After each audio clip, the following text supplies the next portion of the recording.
Out of the car. I'm not stepping out of the car. No, you cannot. You cannot pull me out of the. Yo, why are you pulling a gun on me?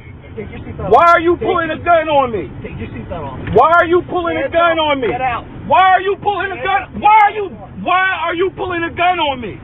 Why are you? Stop reaching for shit. Why the fuck? Hey! Out of the car. Hey! Out of the car. Hey! Out of the car. I ain't did nothing Out of the wrong. car. Why are you pulling a gun on me? Why are you pulling a gun on me? Why are you?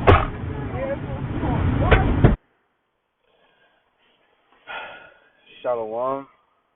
Call Allah Yahweh by Hashem Yahushai, by Hashem Rakakadash, double honors to the elders and apostles of Great Millstone who do rule well. I am not a member, yet I have entered into their labors. This is just something quick. This is the age-old story, right? I didn't really follow up with this, so I think the brother was lived, but it could have came out a little worse. And we do know that judgment is of the Heavenly Father, so if it is your time, there's nothing you can do about it. However, I would like to take this opportunity to use for edification for you brothers to walk circumspectly, because we are walking, well, mainly actually we're coming into a slight jog into Jacob's trouble, which is a time of heavy persecution and heavy judgment going out upon two-thirds of our people.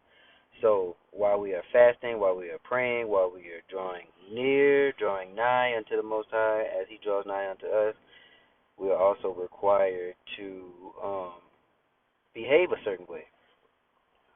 So a couple of scriptures came to mind. I went ahead and pre-pulled those bad boys up, and I will read them off, and Lord willing, that will be the end of it.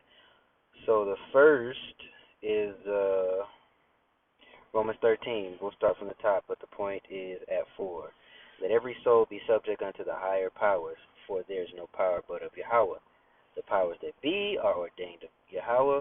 Whosoever therefore resisteth the power resisteth the ordinance of Yahweh. And they that resist shall receive themselves damnation. For the rulers are not a terror to good works, but to the evil. Wilt thou then not be afraid of the power? Do that which is good, and thou shalt have praise of the same. For he is the minister of Yahweh to thee for good. But if thou do that which is evil, be afraid, for he beareth not the sword in vain. For he is the minister of Yahweh, a revenger, to execute wrath upon him that doeth evil. So the point, like I said, was in 4. And as you see, he was quick to pull that sword out, right? Instantaneously. No questions asked. Now, was he within his rights to pull the gun out? I mean, if an officer feels threatened, he can. But all in all, that was an overreaction. Now, was the cop within his right to pull the man out of the car immediately? Yes, he was. And that's what I'm saying. That leads me into the next scripture. But he could just hop out the car, agree with thine adversaries quickly, right? Because remember, we're going to keep Romans 13 and 4 on the back of our head. If he bears not the sword in vain. Now, does this mean that you bow down to these? We're supposed to execute the law, statutes, and commandments of the Most High to the best of our ability. And if the law of the land does not go against that, then follow the law of the land, man. You're here for a punishment, okay? We're here because we transgressed. We were in the wrong. So cut the pride out.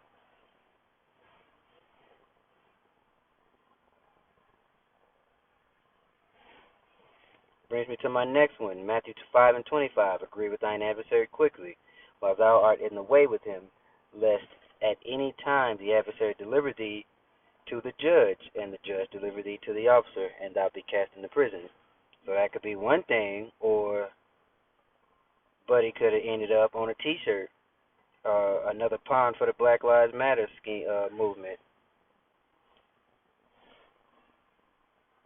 And the last one, Psalms 140. You know what? I really just want to say get a certain one. Hold on.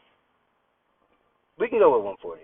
Deliver me, so this is at the top. Deliver me, O Lord, from the evil man. Preserve me from the violent man.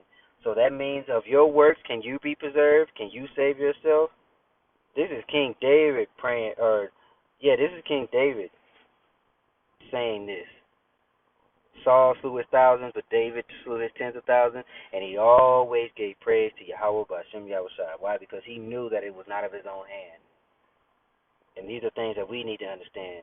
If we are delivered, if we are saved out of situations like this, on a microcosmic level, or if we were saved out of situations like Jacob's trouble, which is a macrocosmic level, it is not of your own doing. Verse 2, which imagine mischiefs in their heart continually, are they gathered together for war. They have sharpened their tongues like a serpent's adder. Poison is under their lips. Selah. So you can go ahead and finish this. So this is Psalms 140, chapter 140 through chapter 144.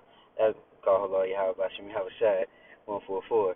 So go ahead, read all of that, and like I said, this was just a quick little lesson about walking circumspectly and using this as an example as to how to carry yourself day in and day out as you're on a job or going to and fro wherever you're going while you have these little bit of freedoms, these little bit of pseudo-freedoms left.